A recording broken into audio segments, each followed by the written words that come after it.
Have you ever been told that you're too independent or too quiet? You're not strange or missing something. In fact, if you find comfort in solitude as you get older, it might actually point to some of the most remarkable strengths a person can have. While many assume that people who prefer to be alone are simply shy or withdrawn, the truth is far deeper. There's a distinct set of personality traits that often emerge in seniors who enjoy solitude. And once you understand what they are, you might see your quiet nature in a whole new light. In this video, we're going to talk about 7 distinct personality traits commonly found in seniors who like to be alone. These aren't negative qualities, they're signs of emotional depth, wisdom, and strength. Traits that many people never fully develop because they're constantly distracted by noise and social obligations. As you listen, you might find yourself nodding, thinking, "That's exactly how I've always been." And instead of wondering why you don't always fit into busy social circles, you'll start to appreciate the quiet power of who you are. So whether you've always preferred your own company, or you've grown into solitude over time, stay tuned. By the end of this video, you'll not only understand these traits more clearly, but you may walk away feeling more confident, more validated, and more connected to the person you've always been beneath the surface. And if that sounds like something worth discovering, I invite you to subscribe and turn on the bell so you don't miss any of our future videos made just for you. Let's begin. Trait 1. Deep thinkers.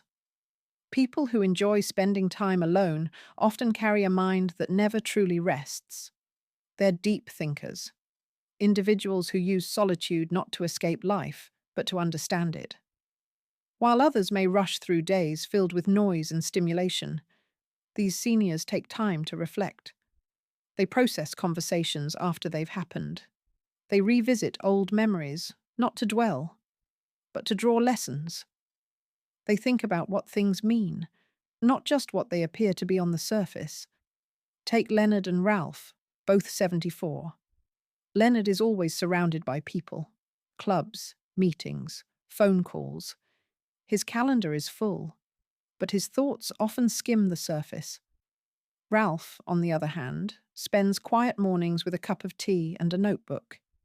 He writes about what he's learned, about what matters to him, and about what patterns he sees in people and the world. He doesn't talk as much as Leonard, but when he does, his words land with more weight because they've been carefully formed in the stillness of thought. Being a deep thinker doesn't mean being distant. It means having a rich inner world. It means your mind is a place you enjoy visiting. These are the folks who connect the dots, who ask why when others accept what, and who make sense of things most people overlook. They're not looking for surface-level chatter. They're seeking meaning in conversations, in books, in memories, and in the passing of time. And because of that, they often age with a sense of clarity. They don't fear silence. They use it. They don't need the world to validate their thinking because they trust their own judgment. That kind of mental self-sufficiency is rare, and it's one of the clearest signs that someone who prefers solitude may, in fact, have one of the sharpest minds in the room. Trait 2. Emotionally independent. When someone reaches a point in life where they feel genuinely comfortable being alone, it often signals something deeper than just preference. It points to emotional independence. Seniors who enjoy solitude aren't avoiding connection. They're simply not dependent on it to feel whole. They've learned that their peace doesn't rely on who calls, who visits, or who praises them. Instead, it's built from within. Consider Martha and Irene, both 77. Martha checks her phone constantly, waiting to hear from family, feeling hurt when a day goes by without a call. Her mood rises and falls depending on others' attention. Irene, in contrast, begins her day with a walk, makes a light breakfast, and reads in the afternoon. She loves her family dearly, but doesn't need constant interaction to feel valued. Her joy isn't tied to other people's behavior. It's steady, like a well that fills from the inside. This kind of emotional strength doesn't come overnight. It's forged through seasons of disappointment, loss, and growth. It often appears in people who have faced life's trials, widowhood, illness, betrayal, and discovered that even when others weren't there, they could still stand on their own. That kind of resilience is not loud or flashy, but it's powerful. Emotionally independent seniors are calm in the face of distance. They understand that love isn't measured by how often someone visits, but by the quality of connection when it happens. They don't overreact, they don't beg for attention, and they don't take every silence personally. Instead, they use that time to build themselves. They rest, they create, they enjoy small rituals, they refill their own cup. And ironically, because they don't cling to others, people often feel more drawn to them. Their peace becomes contagious. Their presence feels safe. So if you find that you no longer need external approval to feel content, that you can weather emotional storms without unraveling, you're not too withdrawn. You've just grown into something many people spend a lifetime chasing: emotional freedom. If you're still watching this video and finding these insights valuable, please comment number 2 below to let me know you're here. And if you haven't subscribed yet, I recommend you subscribe and turn on the bell so you don't miss any videos. Your support helps us continue creating good content to inform and inspire you. Now, let's move forward. Trait 3. Highly observant people who prefer solitude often see more than they say. While others might be busy talking, planning, or rushing, quiet seniors tend to notice the details: the way someone hesitates before answering, the way a bird lands near the window, or how the sky shifts in the early morning. They live with a level of awareness that isn't always obvious, but it's always present. Think about Howard and Ben, both 70. Howard spends most of his days surrounded by conversation, always in the Howard spends most of his days in the middle of things, but rarely remembers the small stuff: what someone was wearing, how they were feeling, what they didn't say. Ben, meanwhile, spends time alone, tending to his garden, reading, or just sitting on his porch. He doesn't speak often, but when he does, he's quick to point out how a neighbor's mood has shifted, or how the leaves started turning early this year. His solitude isn't emptiness, it's attention. Highly observant people don't need constant stimulation. They find depth in the ordinary. A crack in the sidewalk, a forgotten photograph, or the tone in someone's voice tells them stories others might miss. And that observation comes from the space silence gives. Without all the external noise, their senses stay sharp.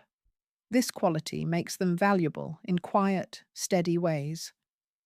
They're the ones who remember your favorite tea, who spot the early signs of trouble before anyone else does, or who bring up something you said months ago because it mattered to them. They don't just see what's in front of them, they see what's underneath.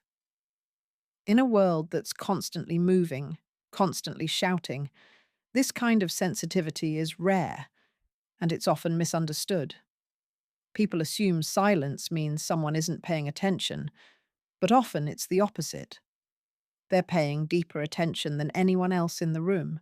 So if you find yourself drawn to details others skip over, if you feel more connected to the world when it's quiet, if you notice the subtle shifts that most people miss, then what you have isn't just a personality quirk.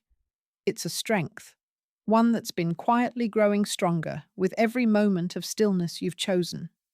Trait 4. Selective with relationships. One of the most defining traits of seniors who enjoy being alone is that they're deeply selective about who they allow into their inner circle. They don't chase after acquaintances or fill their calendars with casual catch-ups. Instead, they choose depth over breadth. They'd rather have 2 meaningful conversations in a week than 20 shallow ones. Let's look at Dorothy and Patricia, both in their early 80s. Dorothy is constantly surrounded by people, always saying yes to group outings and social commitments. She enjoys the activity but often ends up feeling drained and unnoticed. Patricia, however, spends most of her time by herself, occasionally meeting with just 2 longtime friends she trusts.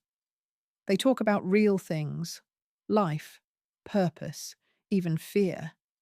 And she walks away from those conversations feeling fuller, not emptier. Being selective isn't about being unfriendly. It's about knowing your energy is valuable and you don't want to waste it on relationships that feel one-sided or superficial. These individuals have often lived long enough to know how it feels to be surrounded by people and still feel lonely. That's why they choose carefully now. They've learned that peace is better than forced connection. This trait also reflects emotional maturity. They're not chasing popularity or trying to be liked by everyone. They're not afraid to say no. They've come to value their time, their space, and their energy. And they spend it like it's gold. The people they do let in tend to be those who see them, respect them, and can hold meaningful space with them. It's common for people like this to have 1 or 2 lifelong friends, a sibling they still call regularly, or even a neighbor they've quietly built a bond with over years of small acts of kindness. But they're not going to pretend just to keep company, and they're not going to engage in drama, gossip, or performance.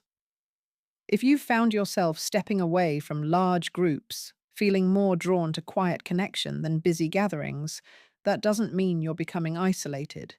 It means you're becoming intentional. And intentionality in relationships is one of the strongest signs of self-respect there is. If you're still watching this video and finding these insights valuable, please comment number 4 below to let me know you're here. And if you haven't subscribed yet, I recommend you subscribe and turn on the bell so you don't miss any videos. Your support helps us continue creating good content to inform and inspire you. Now let's move forward. Trait 5. Creatively inclined. There's something quietly beautiful about the way solitude and creativity often walk hand in hand. Seniors who enjoy being alone are frequently the ones who write poetry in the morning, sketch in notebooks no one else sees, or hum tunes they never bother recording. Their creativity doesn't need an audience. It thrives in silence. Take Henry and Wallace, both 79. Henry fills his days with errands, sports talk, and television, always needing background noise. Wallace, however, spends long stretches at his workbench, building small wooden birds. He rarely shows them to anyone. It's not about praise, it's about process.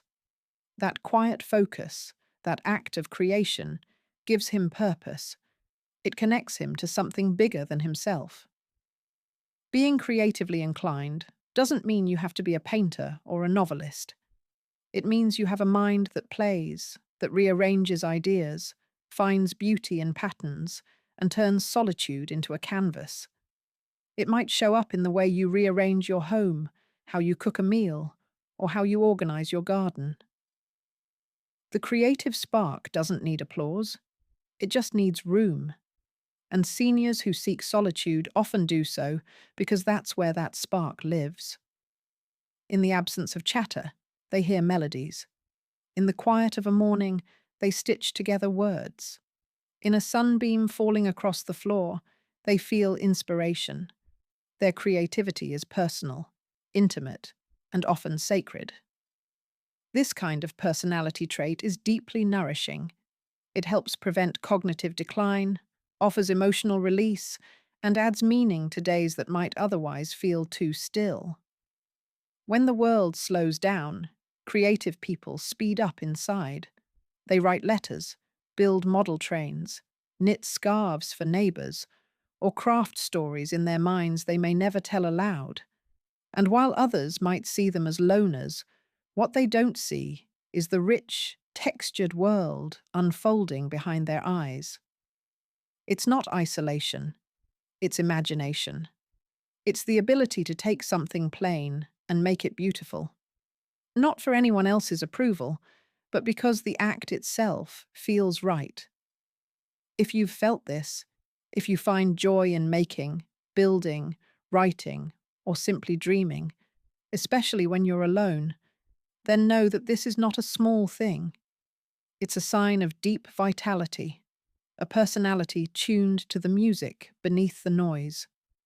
And it's one of the most quietly powerful traits a person can carry. Trait 6. Strong self-discipline. Another trait that often shows up in seniors who prefer solitude is strong self-discipline.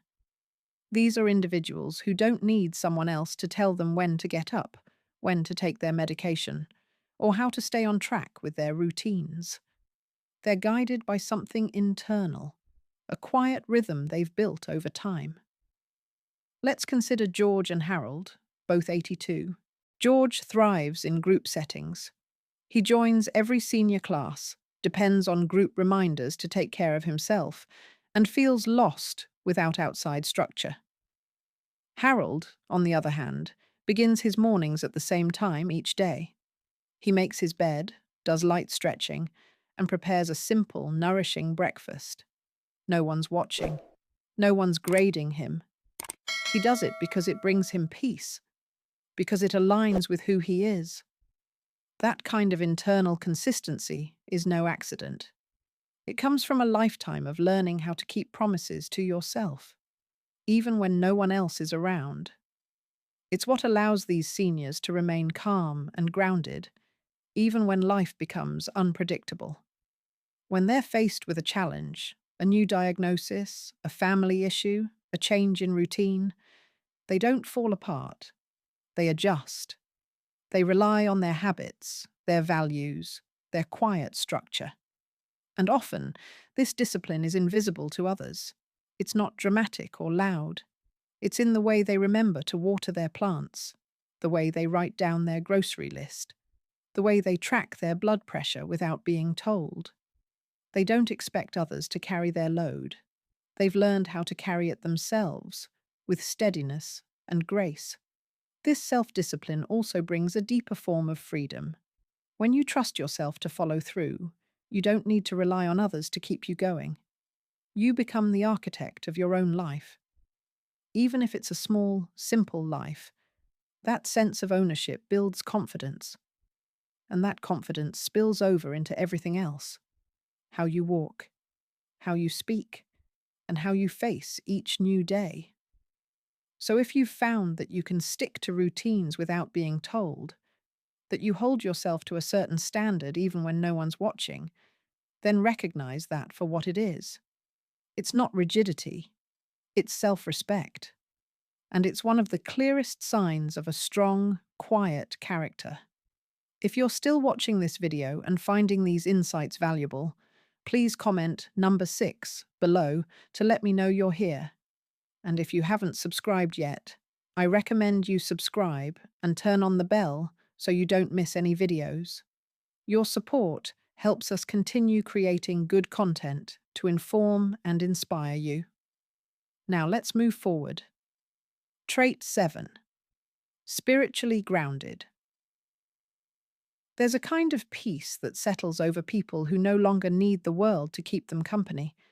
Seniors who enjoy solitude often carry this quiet peace, not because they've given up on connection, but because they've developed a deep connection within. They are spiritually grounded. Take Eleanor and June, both 84. Eleanor keeps her television on all day, not because she's watching, but because she hates silence. She feels uneasy without noise, unsure of what to do with stillness. June, however, embraces that quiet. She sits by the window with her hands resting gently in her lap. She doesn't pray in the traditional sense, but she reflects. She asks herself questions. She thinks about the past, the future, and what might lie beyond both. Being spiritually grounded doesn't mean you follow a certain religion.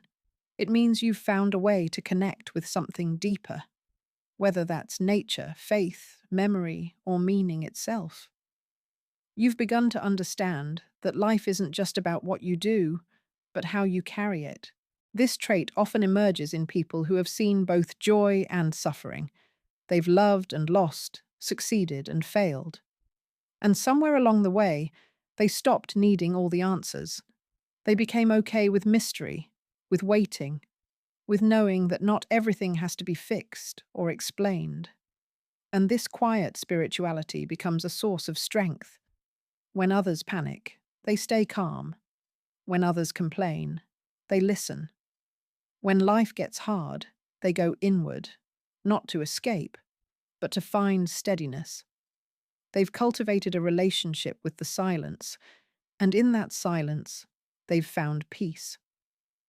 People like this aren't easily rattled. They don't chase distractions or beg for certainty. They sit with what is. And in doing so, they often become anchors for others, calm in crisis, steady in storms, and gentle when the world feels harsh. So if you find that solitude brings you comfort instead of fear, if you've learned to feel something sacred in the quiet moments of life, then you carry one of the most powerful traits a person can develop with age: spiritual depth, a kind of rootedness that no noise, no loss, and no change can take away. Final thoughts. Now that you've heard these 7 distinct traits, pause for a moment and ask yourself, how many of these sound like you? Do you find peace in silence? Do you prefer fewer, deeper relationships? Do you feel more connected when you're alone than when you're in a crowd? If so, you're not just someone who enjoys solitude. You're someone who has grown into your wisdom, someone who has shaped a life with purpose, reflection, and depth. Society often paints solitude as something to be feared or fixed. But as you've seen today, for many seniors, being alone isn't a sign of isolation. It's a sign of evolution. It's the result of years of living, learning, and letting go of things that don't matter. It's not about avoiding the world. It's about embracing the life you've built, with intention, with peace, and with a heart that has learned to find beauty in the quiet, choosing your own pace, your own company, and your own peace. These traits, deep thinking, emotional independence, sharp observation, selective relationships, creative flow, disciplined habits, and spiritual grounding, don't just appear overnight. They're earned. They are the quiet rewards of a life lived with intention. So if you've ever wondered whether your love for solitude is something to be concerned about, let this reassure you. You're not withdrawing from life. You're connecting to it on a different level. You're not less social. You're more selective. And that means the people who do know you really know you. They see something special. Let this be a reminder. Your quiet nature is not a weakness. It's a strength. And in a world that rarely stops talking, your silence may be the very thing that speaks the loudest. Thank you for being here. We'd love to hear from you. Leave a comment below and share one thing you learned today and how you plan to use it in your life. Your thoughts matter to us, so don't hesitate to share them. Reading your comments gives us great motivation and encouragement. If you enjoyed this video and found it helpful, please like, subscribe, and share. Your support helps us continue creating good content to inform and inspire you. Thanks for watching. We look forward to seeing you in the next video.